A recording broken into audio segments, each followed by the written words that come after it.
ಪ್ರೀತಿಯೋ ದ್ವೇಷವೋ ನೀ ನನ್ನವಳು. ಅಧ್ಯಾಯ 188. ಹಿಂದಿನ ದಿನ ಬೇರೇನೋ ಪ್ಲ್ಯಾನ್ ಮಾಡಿದ ದಿಶಾ ಸದ್ಯಕ್ಕೆ ಅದನ್ನು ಎಕ್ಸಿಕ್ಯೂಟ್ ಮಾಡೋ ಯೋಚನೆ ಮಾಡಿರಲಿಲ್ಲ. ಅದಕ್ಕೂ ಕಾಲ ಕೂಡಿ ಬರಬೇಕಿತ್ತು. ದೇವಸ್ಥಾನದಿಂದ ಬಂದ ಚಂದ್ರಪಾಲ್ ದಂಪತಿಗಳು 15 ದಿನಗಳಲ್ಲಿ ಒಳ್ಳೆ ಮುಹೂರ್ತ ಇದೆ ಅಂತ ಹೇಳಿದಾಗ ಹರ್ಷನ ಮನೆಯವರು ಒಪ್ಪಿದ್ರು.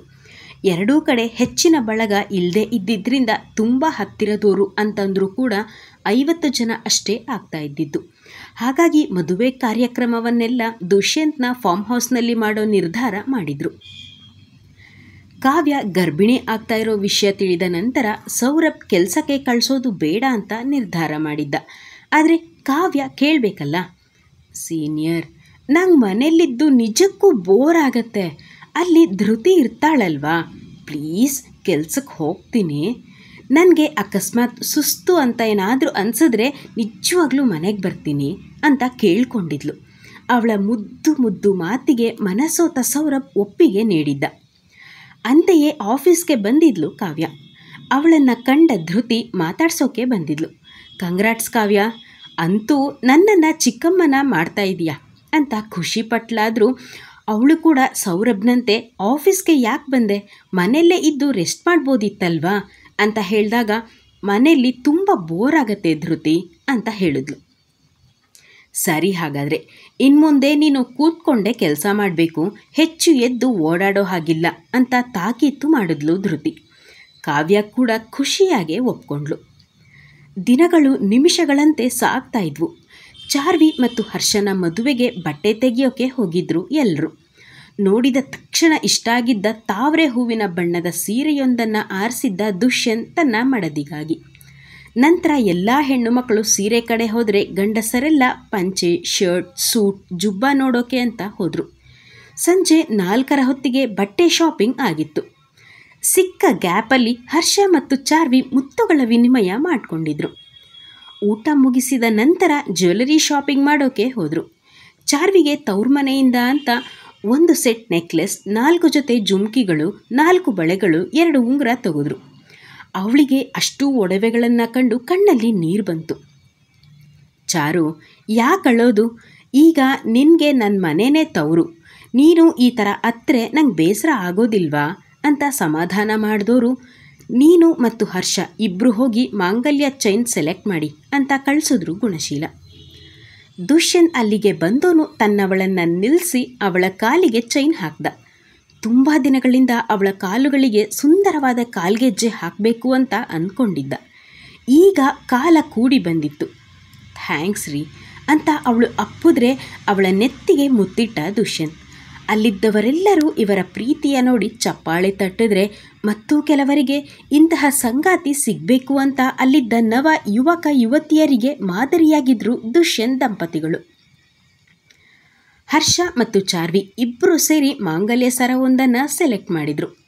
ಹರ್ಷ ಕೂಡ ತನ್ನವಳಿಗೆ ಅಂತ ಗಿಫ್ಟನ್ನು ಸೆಲೆಕ್ಟ್ ಮಾಡಿದ್ದ. ಆದರೆ ಅದನ್ನು ಕೊಡೋಕೆ ಈಗ ಸರಿಯಾದ ಸಮಯ ಅಲ್ಲ ಅಂತ ಗಿಫ್ಟನ್ನು ತನ್ನ ಆಫೀಸ್ ಅಡ್ರೆಸ್ಗೆ ಕಳುಹಿಸೋಕೆ ಹೇಳಿದ್ದ. ಎಲ್ಲರೂ ಶಾಪಿಂಗ್ ಮುಗಿಸಿದ ನಂತರ ರಾತ್ರಿಯ ಊಟ ಕೂಡ ಮುಗಿಸಿ ಮನೆ ತಲುಪೋ ಅಷ್ಟರಲ್ಲಿ ಸಮಯ ಅದಾಗಲೇ ರಾತ್ರಿ 10 ಗಂಟೆ ಸಮೀಪಿಸಿತ್ತು. ಮನೆಗೆ ಬಂದ ಧೃತಿ ಅಜ್ಜಯ್ಯನನ್ನು ಕರೆದ್ಲು. ಬಾ ಅಂದರೆ ಎಷ್ಟು ಧಿಮಾಕ್ ಮಾಡ್ತೀಯ ಅಲ್ವಾ, ತಗೋ ಅಂತ ಊಟದ ಪಾರ್ಸಲನ್ನು ಅಜ್ಜಯ್ಯನ ಕೈಗೆ ಕೊಟ್ಲು. ಅಯ್ಯೋ, ಯಾಕೆ ತರೋಕೆ ಹೋದೆ ಕೂಸೆ, ಮಧ್ಯಾಹ್ನ ಕೂಡ ಮನೆಗೆ ಊಟ ಕಳಿಸಿದ್ದೆ ಅಂತ ಹೇಳಿದಾಗ, ಅಜ್ಜಯ್ಯ ನಿನಗೆ ಗೊತ್ತು ತಾನೇ ಅವಳು ಯಾರನ್ನು ಮರೆಯೋದಿಲ್ಲ ಅಂತ. ಮಧ್ಯಾಹ್ನ ನಾವೆಲ್ಲ ಊಟಕ್ಕೆ ಅಂತ ಕೂತಾಗ ಊಟ ಕಳುಹಿಸಿ ಕೊಟ್ಟಿದ್ದಾಳೆ ಅಷ್ಟೇ. ಈಗಲೂ ಕೂಡ ನಮ್ಮದೆಲ್ಲ ಊಟ ಹೊರಗಡೆನೇ ಆಗಿದೆ, ಅದಕ್ಕೆ ನಿಮಗೂ ತಂದಿದ್ದು. ಬರೀ ಬಾಯಿ ಮಾತಿಗೆ ನೀವು ಅವಳ ಅಜ್ಜ ಅಂತ ಹೇಳೋದಿಲ್ಲ, ನಿಜಕ್ಕೂ ನೀವು ಕೂಡ ಈ ಮನೆಯ ಒಬ್ಬರು ಸದಸ್ಯರು ಅಂತ ಹೇಳ್ದ ದುಷ್ಯಂತ್. ಅವನ ಮಾತಿಗೆ ಎಲ್ಲರೂ ಒಪ್ಪಿದ್ರು. ಅಜ್ಜಯ್ಯ ಖುಷಿಯಾದರು. ನಂತರ ಎಲ್ಲರೂ ಅವರವರ ರೂಮ್ ಸೇರಿದ್ರು. ಅಡುಗೆ ಮನೆಗೆ ಬಂದ ಧೃತಿ ಜೀರಿಗೆ ಮತ್ತು ಸೋಂಪಿನ ಕಾಳು ಹಾಕಿ ಕಷಾಯ ಮಾಡಿಕೊಂಡು ಹೋದ್ಲು. ರೀ, ತಗೊಳ್ಳಿ, ಈ ಕಷಾಯ ಕುಡೀರಿ ಅಂತ ಕೊಟ್ಲು. ಸಣ್ಣಗೆ ನಕ್ಕೋನು ಕಷಾಯ ತಗೊಂಡು, ಆಚೆ ಮೈದಾ ಐಟಮ್ಸ್ ತಿಂದರೆ ಈ ಕಷಾಯ ಕನ್ಫರ್ಮ್ ಅಲ್ವಾ ಅಂತ ಕುಡಿತಾ ಇದ್ದ. ಧೃತಿ ಕೂಡ, ಹೌದು ರೀ, ಇಲ್ಲಾಂದರೆ ಡೈಜೆಷನ್ ಆಗೋದೇ ಇಲ್ಲ ಅಂತಂದ್ಲು. ಈಗ ನಾವಿಬ್ಬರು ಯೋಗ ಮಾಡಿದ್ರೆ ತಿಂದಿರೋದೆಲ್ಲ ಕರ್ಗೋಗುತ್ತೆ ಧೃತಿ ಅಂತ ಹೇಳ್ದ ದುಷ್ಯಂತ್.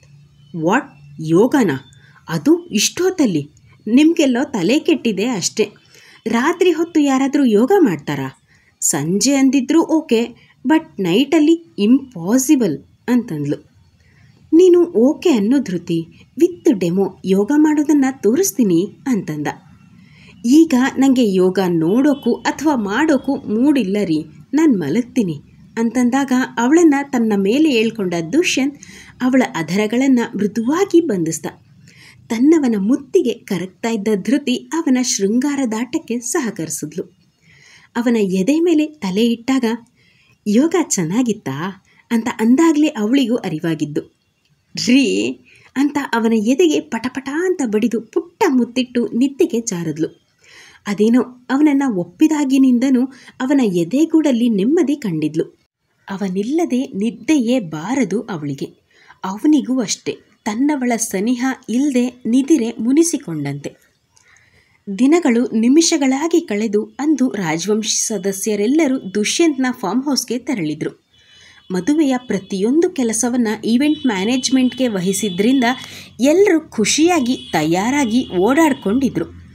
ಚಂದ್ರಪಾಲ್ ಕುಟುಂಬದ ಜೊತೆಗೆ ವೈಭವ್ ಕುಟುಂಬ ಕೂಡ ಬಂದಿತ್ತು. ಸೌರಭ್ ಕೂಡ ತನ್ನ ಅಮ್ಮ ಮತ್ತು ಹೆಂಡತಿಯ ಜೊತೆಗೆ ಬಂದಿದ್ದ. ಆ ದಿನವೇ ಅರಿಶಿಣ ಶಾಸ್ತ್ರ ಏರ್ಪಾಡು ಮಾಡಿದರು. ಬೆಳಗ್ಗೆ ಅರಿಶಿಣ ಶಾಸ್ತ್ರ ನಡೆದರೆ ರಾತ್ರಿ ಮೆಹಂದಿ ಶಾಸ್ತ್ರ, ಬಳೆ ಶಾಸ್ತ್ರ ಮತ್ತು ಸಂಗೀತ ಕಾರ್ಯಕ್ರಮ ಇತ್ತು. ಹರ್ಷ ಮತ್ತು ಚಾರ್ವಿ ಇಬ್ಬರಿಗೂ ಕೂರಿಸಿ ಅರಿಶಿಣ ಹಚ್ಚಿ ಶಾಸ್ತ್ರ ಮಾಡಿದ ನಂತರ ಇಬ್ಬರಿಗೂ ಸ್ನಾನ ಮಾಡಲು ಕಳಿಸುವ ಹೊತ್ತಿಗೆ ಮಧ್ಯಾಹ್ನನೇ ಆಗಿತ್ತು. ದುಷ್ಯಂತ್ ಕೂಡ ತನ್ನವಳಿಗೆ ಯಾರಿಗೂ ಕಾಣದಂತೆ ಅರಿಶಿಣವನ್ನು ಹಚ್ಚಿದ್ದ. ರಾತ್ರಿ ಎಲ್ಲರಿಗೂ ಮೆಹಂದಿ ಹಾಕ್ತಾ ಇದ್ರು. ಧೃತಿಗೆ ಕೂಡ ಮೆಹಂದಿ ಹಾಕಿಸಿ ತಾನೇ ಊಟ ಮಾಡಿಸ್ತಾ ಇದ್ದ ದುಷ್ಯಂತ್. ಹರ್ಷ ಕೂಡ ಚಾರ್ವಿಗೆ ತುತ್ತು ಕೊಟ್ಟಿದ್ದ. ಕಾವ್ಯಳಿಗೆ ಮೆಹಂದಿ ಹಾಕಿಸಿದ ಸೌರಭ್ ಅವಳಿಗೆ ಊಟ ಮಾಡಿಸ್ತಾ ಇದ್ದ.